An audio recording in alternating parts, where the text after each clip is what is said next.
ठीक है ना। इस दुनिया जो है ये ट्रंप और मोदी और जी जिनपिंग और तैयब अर्दोगान और ये दूसरी दुनिया है, ठीक है, जहाँ पे यहाँ और मोहम्मद बिन सलेमान ये स्ट्रॉन्ग लीडर्स हैं, और जो फैसला करेंगे तो फिर फैसला होगा, चाहे वो जंग का फैसला हो, चाहे जो भी वो फैसला होगा। मैंने इसलिए आपसे कहा ना कि पाकिस्तान पे अब दबाव बढ़ रहा है कि ये जो मकबूजा कश्मीर में जो कुछ हुआ है इसके ऊपर क्या करना है। 9 महीने हो गए, तो अब आपने क्या करना है? आपने सिर्फ तकारीर करनी है कि आपने, तो एक पाकिस्तान के अंदर पब्लिक प्रेशर डेवलप हो रहा है बड़ा शदीद। अब जनाब क्या हुआ है कि जो एक और तहरीक आने वाले दिनों में मुमकिन है कि आपको नजर आए, और वो तहरीक जो है वो है ग्रेटर नेपाल की तहरीक। सही। ग्रेटर नेपाल का नाम लोगों ने नहीं सुना होगा, कभी भी नहीं सुना होगा, लेकिन एक नेपाल एक बहुत बड़ी रियासत होती थी, बहुत बड़ी रियासत होती थी 1816 से पहले। और 1816 से पहले वो एक बहुत बड़ी रियासत थी, उसमें भूटान भी था, उसमें सिक्किम भी था, उसमें एक बहुत बड़ी रियासत। उनका फड्डा पड़ा ईस्ट इंडिया कंपनी के साथ, गोरों के साथ। गोरों ने क्या किया कि जब लड़ाई हुई तो उसके टुकड़े वुकड़े करके उन्होंने, ये उनका ग्रेटर नेपाल का नक्शा पुराना, उन्होंने नेपाल को तोड़ ताड़ के एक सिक्किम दे दिया, एक भूटान उसमें से निकल आया, उसमें से बहुत सारे उनकी जो फौजी जो बागी हो गए थे नेपाल के उस वक्त के जो हुक्मरान थे, उनके जो बागी हो गए थे, उनको गुरखा बना के अपने साथ, गुरखा फौज। और फिर उसके बाद ये हुआ कि वो एक बटालियन बन गई। शुरू में तो बहुत वफादार और इतनी ज़बरदस्त बटालियन बनी, ये जो नेपाल से, जब नेपाल से इन्होंने ईस्ट इंडिया कंपनी ने, ईस्ट इंडिया कंपनी वाले इसको प्राइवेट कहते थे, प्राइवेट अपनी फ़ौज कहते थे, गुरखा जो फौजी थे ना, और वो पहली जंग अजीम में लड़े। ये आज़ादी से पहले की बात है, बहुत पहले की बात है। 1857 में वो ईस्ट इंडिया कंपनी के साथ थे। वो जो जब वहाँ पे बगावत हुई तो उन्होंने वहाँ पे हिंदू और मुसलमानों सबको मारा। तो ये गोरखा इतने ज़्यादा जो थे वफादार थे ईस्ट इंडिया कंपनी के, और अभी भी उनकी एक रेजिमेंट काम करती है। भारत में तो बहुत सारी रेजिमेंट्स हैं, बरतानी की फौज के अंदर भी उनकी रेजिमेंट है गोरखास की। तो बात यह है कि वो अब उनकी बहुत बड़ी तादाद मौजूद है इंडिया में, और इंडिया, नई दिल्ली डरता है कि कहीं ग्रेटर नेपाल की तहरीक ने दोबारा सर उठा लिया तो वो जो पुरानी खोई हुई अजमत थी नेपालियों की, क्योंकि नेपालियों के साथ जो नेपलीज हैं उनके साथ एक मुआहदा साइन किया था इंडिया ने कि आप हमारे नेशनल होंगे, हम आपके नेशनल होंगे, भाई भाई होंगे, दोनों रोटी बेटी का रिश्ता है। लेकिन वो मोदी साहब का जो जुमला था, लेकिन उनके अंदर कहीं ये चीज़ गुमशुदा अपनी तहजीब ढूंढने के लिए कौमें निकल आई हैं। आप तुर्की को देख लें, आप यूरोप में देखें, आप चाइना को देखें, आप देखें वो क्यों बार बार बात कर रहे हैं कि जी हमारी टेरिटरीज थी पुरानी। इसलिए कि ये जो लकीरें वकीरें बनी थी ना, ये जिन ताकतों ने बनाई थी वो ताकतें चली गई हैं, वो अपना खेल कूद करके चली गई हैं। अब अगर उनका सिक्किम उनका है, वो कहते हैं हमारा है, ठीक है, वो कहते हैं कि ये रियासतें हमारी हैं, लद्दाख उनका है। मकबूजा कश्मीर, किसने मकबूजा कश्मीर बनाया? इंडिया ने। माउंट बेटन बना गए, माउंट बेटन जो थे वो नेहरू माउंट बेटन। तो मकसद ये लकीरें जो हैं, ये वो लकीरें हैं जो बरतानिया उस वक्त की सुपर पावर्स बना के चली गई, और उन्होंने मशरिक़ वस्ता में भी खींची, वो भी खत्म हो रही हैं। जो यहाँ खींच के गए वो भी खत्म हो रहे हैं। चाइना एक बड़ी पावर के तौर पे उभर के सामने आ रहा है, और वो इंडिया से कह रहा है कि आपकी नहीं, जो हमारे इलाके थे तारीखी तौर पे, वो हमें वापस किए जाएं। और इनका माथा ये फूटा हुआ था कि इन्होंने 5 अगस्त को वो जो कानून था वो ना सिर्फ मकबूजा कश्मीर बल्कि लद्दाख के ऊपर भी लगा दिया। लद्दाख के ऊपर इस तरह लगाया कि एक सिर्फ लेफ्टिनेंट गवर्नर होगा, और वो दिल्ली में बैठ के, कोई कानून सार असेंबली नहीं होगी, दिल्ली में बैठ के वो वहां से कंट्रोल करेगा लद्दाख को। तो नेपाल के अंदर एक तहरीक खड़ी हो गई है, उसको ये कम्युनिस्ट कह दें, जो भी कह दें, वो सिक्किम के अंदर अगर अलग फड्डा खड़ा हुआ है, श्रीलंका में अलग फड्डा खड़ा हुआ है। चाइना जो है उसने उनकी भी जो सालाना कांग्रेस होती है, जो उनकी पार्लियामेंट है, उसका इजलास खत्म हुआ है 1 हफ्ते तक, और आज चाइना ने कहा है कि जंग के लिए तैयार हैं जी, ठीक है, जंग के लिए तैयार रहें, जी जिनपिंग ने कहा। ठीक है डॉक्टर साहब, इस हवाले से आपसे मजीद भी बात करेंगे। नाज़रीन, यहाँ पर एक ब्रेक लेते हैं, हमारे साथ रहिए।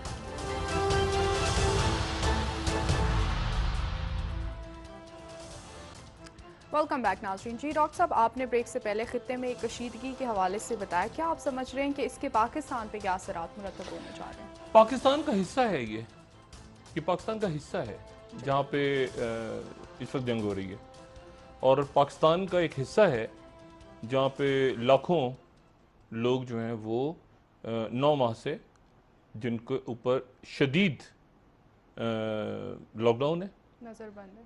यहाँ पे तो लॉकडाउन जो हो रहा है तो इंटरनेट तो चल रहे हैं ना, इंटरनेट भी बंद है, और पूरी एक नस्ल को तबाह किया जा रहा है कि जिनको स्कूल तक फराहम नहीं किए गए। ठीक है, ऑनलाइन स्कूल ये तो बात के सारे चक्करबाजी हैं ना, पूरे ऐसे नौजवान ऐसे बच्चे, और वो आपके मुल्क पे पाकिस्तान पे दबाव बढ़ रहा है। आपकी इस्टेब्लिशमेंट, आपकी सियासी क़यादतें, आप एक दबाव बढ़ रहा है, और ख़ास तौर पे उस वक्त जब वो लकीरें जो उन कुव्वतों ने खींची थी, यानी किसने किसने खींची थी ये लकीर, ये कौन था, कौन है ये जो एक लकीर बना के चला गया नेपाल और इंडिया के दरमियान? कौन? East India company. कौन सी ईस्ट इंडिया कंपनी? कहीं है जिक्र है कहीं? एक आप कहें कि जी वो रोमन बना के चले गए थे, तो वो जी वो ग्रीक बना के चले गए थे। कौन से लोग, कौन सी लकीरें जो हम नहीं मानते? ठीक है ना, हम नहीं मानते। उस वक्त जो हालात थे, जो दबाव था, जो बात, तो नहीं मान रहा चाइना।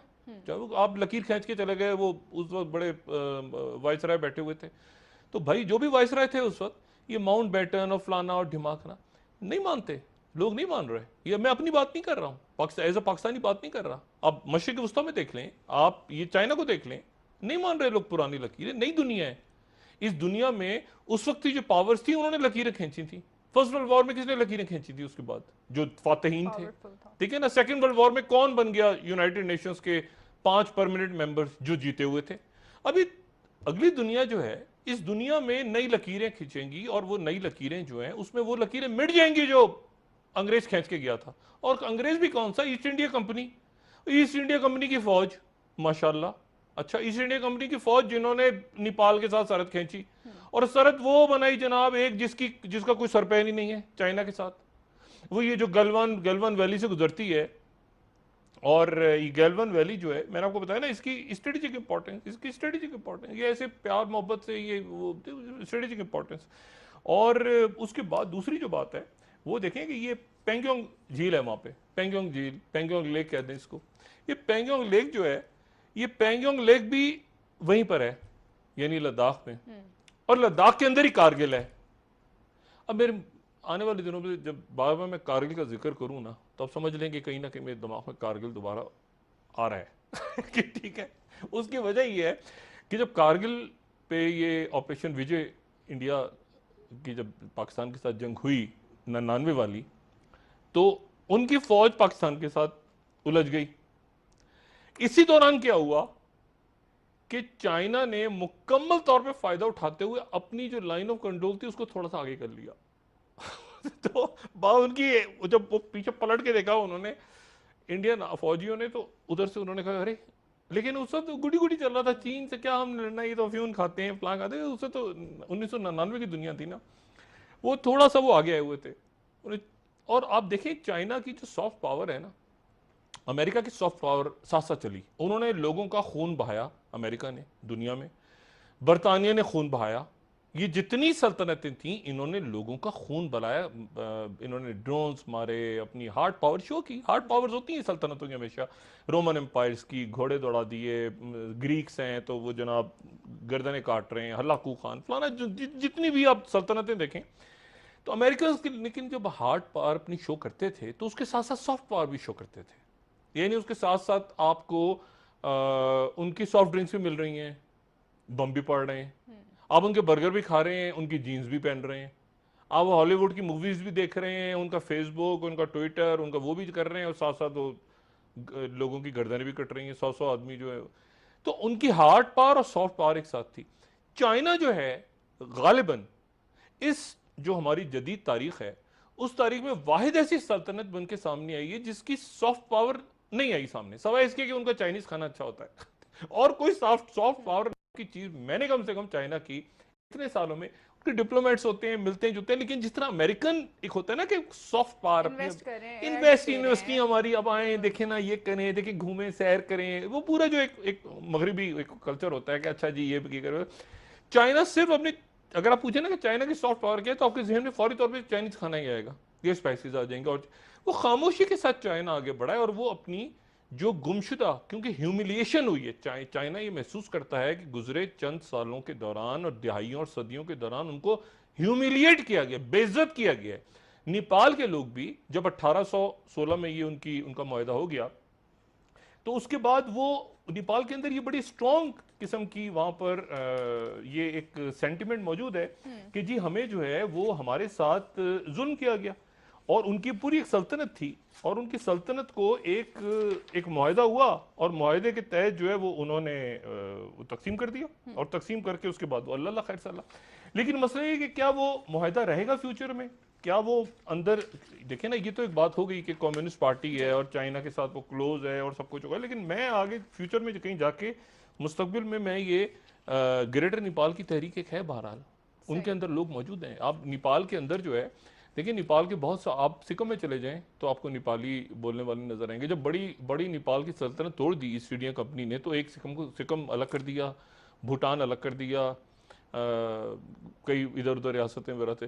और एक बड़ी खूबसूरत चीज़, एक बड़ी खूबसूरत जगह, एक बड़ी खूबसूरत जगह जिसको लोग याद करते हैं, और उसका नाम शायद हमने सुना हो पाकिस्तान में, दार्जिलिंग। ठीक है ना, दार्जिलिंग। तो बात यह है कि ये सारी वो जगह हैं जो असल में ईस्ट इंडिया कंपनी ने तोड़ तोड़ के इधर से तोड़ा, उधर से तोड़ा, उधर से तोड़ा, उधर से तोड़ा, और ये शामिल कर दी। इनकी अपनी सकाफत है, इनकी अपनी एक शनाख्त है। और ये भारत के अंदर जब ये इनको नेपाल